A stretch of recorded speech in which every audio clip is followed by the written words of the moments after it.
Assalamualaikum dan salam sejahtera. Kita sambung ulang kaji untuk tajuk pelan dan dengarkan soalan matematik SPM kertas 2 bahagian B.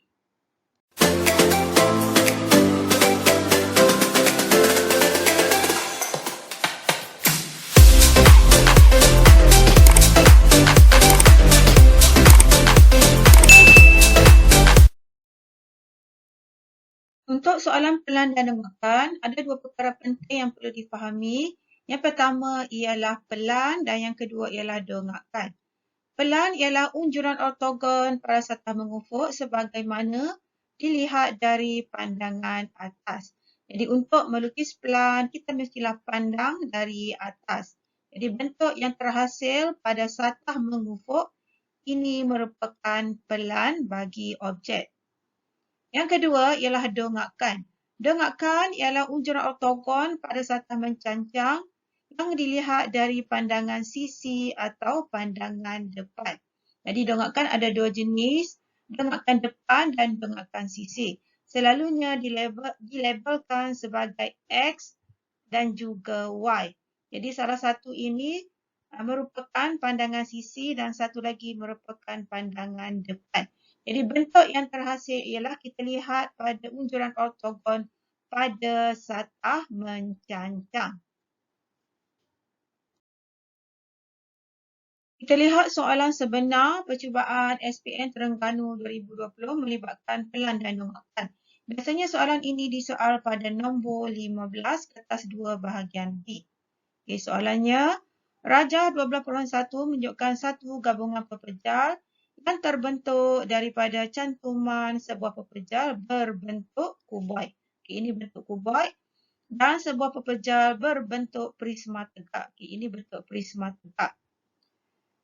Okey, DEF ialah keratan rentas seragam. Okey, ini merupakan keratan rentas. Bermaksud atas dan bawah ini adalah sama.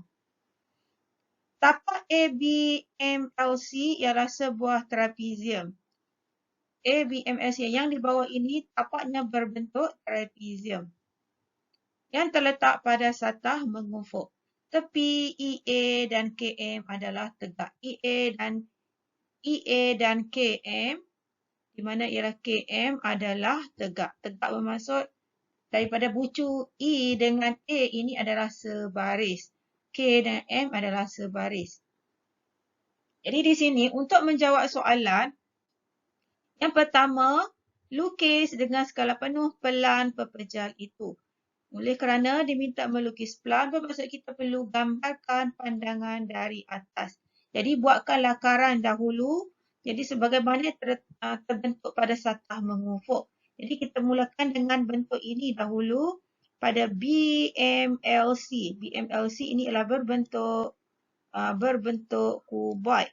BMLC, kemudian yang ini bahagian ini pula berbentuk segitiga.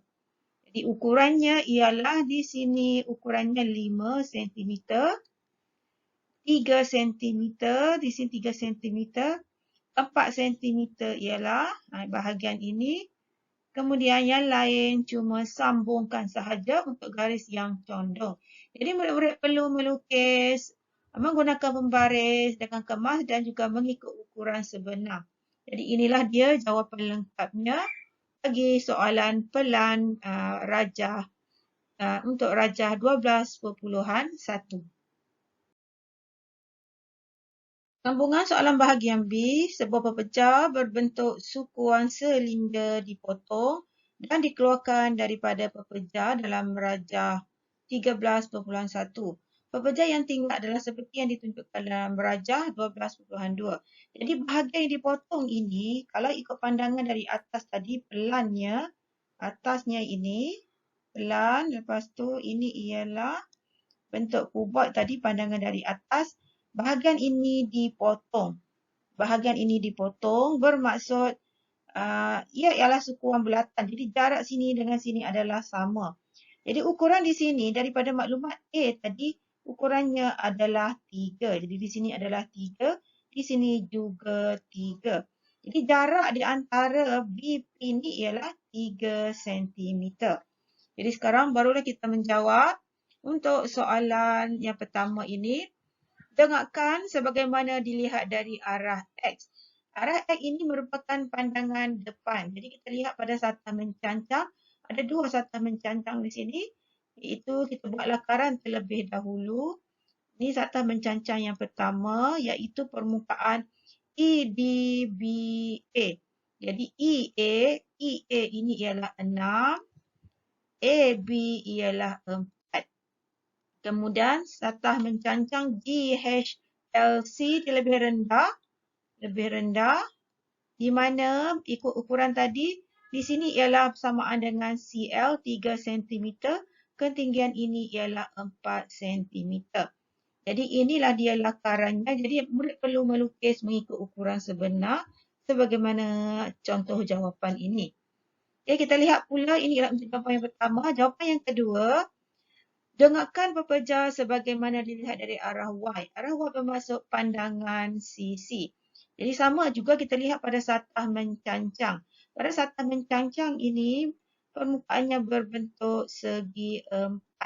Segi 4 ini di mana panjang ini adalah merujuk kepada panjang DE. DE ini adalah sama panjang dengan ML, ukurannya adalah 5 cm. Manakala ketinggian ini adalah sama dengan ketinggian DB iaitu 6 cm dan ketinggian di sini ada satu garisan iaitu garisan HK. Di sini ialah garisan HK di mana jarak di sini bahagian ini adalah 4 cm. Dan di belakang NP ini adalah ada garis putus-putus. Okay, terlindung tetapi garisan ini wujud di mana jaraknya daripada butuh BP, jarak ini ialah 3 cm. Jadi di sini oleh kerana keseluruhan adalah 5, di sini 3, bermaksud ini ialah 2 cm. Jadi murid dikendaki melukis semula mengikut ukuran sebenar. Inilah contoh jawapan yang lengkap. Sambungan soalan yang kedua iaitu soalan dari negeri Kelantan. Raja 91 menunjukkan sebuah pepejar dengan tapak segi empat tepat DEFG di atas satu permukaan mengufuk. Segi empat tepat SPUT adalah satah condong. Ini adalah satah condong. Tepi DESH, yang tepi di tepi ni semua ni adalah tegak. Tegak bermaksud daripada pandangan atas E dan D ni adalah sebaris ataupun bertindan. Diberi maklumat HJ sama dengan JE bersamaan dengan 3 cm. Jadi HJ sini kita labelkan 3 cm. JE juga sama 3 cm. Jadi soalannya lukis dengan skala penuh pelan pepejal itu. Jadi pelan bermaksud kita perlu melihat pandangan dari atas. Jadi bentuk pelannya adalah bentuk yang terhasil pada satah mengufuk. Satah mengufuk bentuknya adalah berbentuk segi empat tepat. Di mana panjang ini adalah merujuk kepada DE iaitu 8 cm. Jadi kita buat lakaran terlebih dahulu. Panjang ini pula merujuk kepada DE. DE sama dengan EF, panjangnya 5 cm.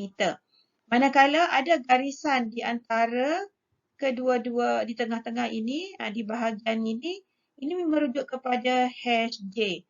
Panjang daripada sini ialah HJ sama dengan HJ 3 cm.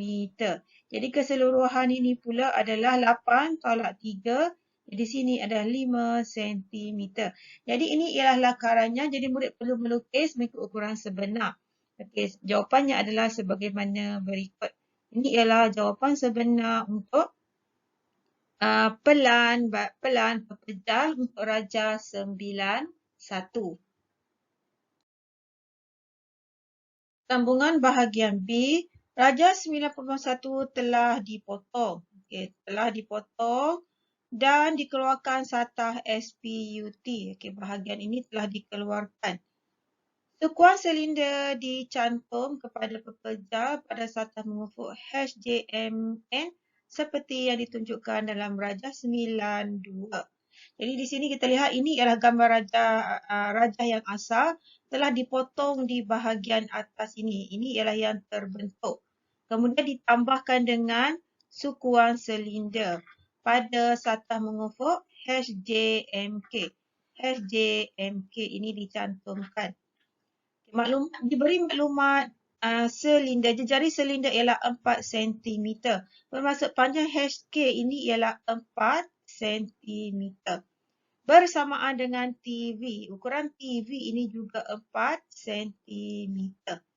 Kemudian maklumat lain yang diberi ialah AD. AD semua ini adalah 1 cm. Ini 1 cm. BD 1 cm. WM 1 cm. ML 1 cm. VH 1 cm. JK 1 cm. Jadi soalannya, lukis dongakkan sebagaimana dilihat dari arah X. Dari arah X iaitu pandangan depan. Jadi kita lihat bentuk yang terhasil pada satah mengufuk. Jadi dimulai dengan garis DE. Ini ialah DE, ukurannya 8 cm. Ini ialah AD, panjangnya adalah 1 cm. Manakala di sini ialah JE. JE tidak dinyatakan tapi kita boleh lihat pada rajah yang asal ukurannya adalah 3 cm. Kemudian panjang ini di sini panjang keseluruhannya ialah 4. Jadi di sini ialah 1. Okey, keseluruhan daripada panjang sini ialah 3. Kemudian naikkan ke atas. Ini ialah garisan RH. Ini ialah 4 cm. VH1. Jarak sini ialah 1. Kemudian kita sambungkan ini jaraknya ialah 4. 4. Kemudian garis condong ini sambungkan sahaja. Kemudian lengkuk RK ini gunakan jangka lukis. Okay, bukakan jejarinya 4 cm. Kemudian buat lengkuk. Jadi inilah rajahnya untuk pandangan dilihat dari X. Ini ialah lakarannya. Jadi perlu dilukis mengikut ukuran sebenar, menggunakan pembaris dan juga jangka lukis untuk lengkuk. Jadi ini adalah contoh, ini adalah jawapan yang sebenar jika menggunakan pembaris dan juga jangka lukis. Bahagian yang kedua. Okey, lukis dongakkan gabungan pepejat itu pada satah mencancang yang selari dengan garis lurus EF sebagaimana dilihat dari arah Y. Okay, ini ialah Y bermaksud ia adalah pandangan sisi.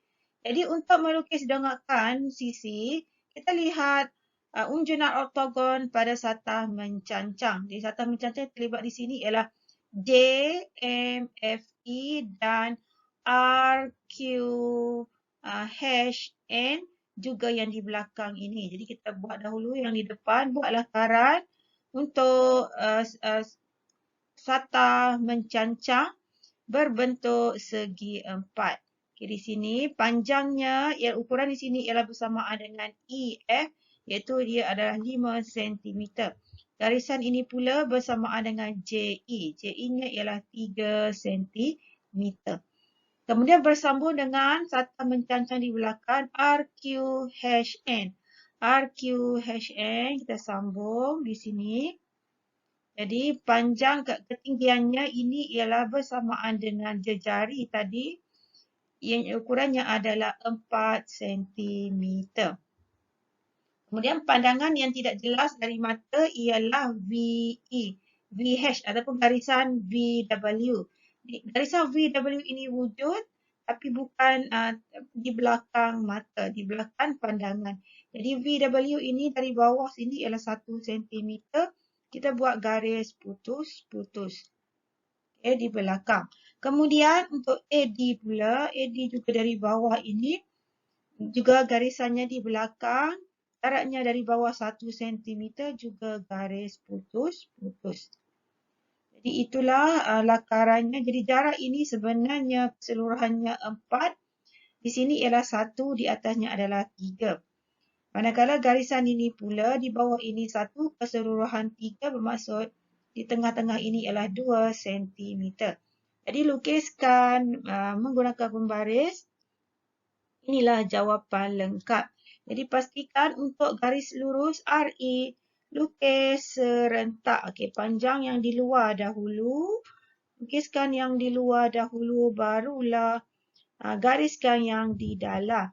Untuk bagi mengelakkan terdapatnya lengkut ataupun perbezaan yang tidak, garis yang tidak licin pada sambungan ini. Jadi anda, bila lukisan anda licin dan lengkap, akan dapat markah penuhnya 5 markah. Alhamdulillah, selesai video siri pertama untuk soalan SPM bertajuk pelan dan dengarkan. Jumpa lagi dalam video berikutnya. Jangan lupa like dan subscribe dan teruskan menyokong cikgu.